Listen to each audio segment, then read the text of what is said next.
Okay guys, ito another POV na naman tayo guys. So guys, ito nandito tayo sa sneaky mods na car meet guys. So ayan guys, flex muna natin guys. Ayan o.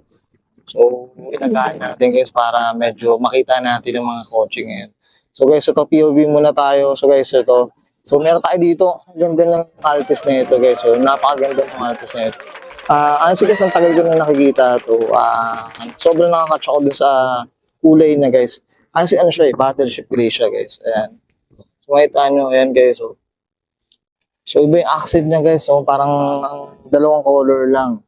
Ito, ayan, ito kasi carbon na to guys, oh. Tapos battleship gray yung kulay ng kotse mismo, ayan. So, ayan, oh. So, ito yung mags niya guys, oh.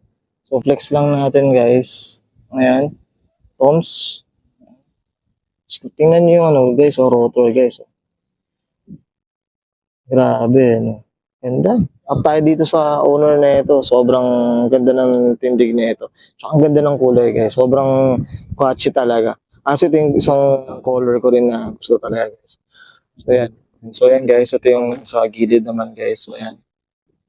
So sobrang ganda ng ano na ito. Gawa na ito guys. So up tayo dito sa owner na ito. So tsaka Altis siya guys. So medyo kakaiba kasi ito para sa ganitong kulay ng Altis guys.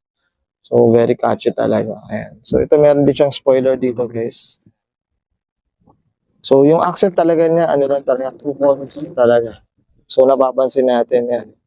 Even yung mga logo niya, guys, yung mga chrome, so, ginawang black. So, black tsaka gray lang talaga. So, yan. Ganda, guys. Up tayo din sa on. Hopefully, sana may interview rin natin. So, yan. Thank you.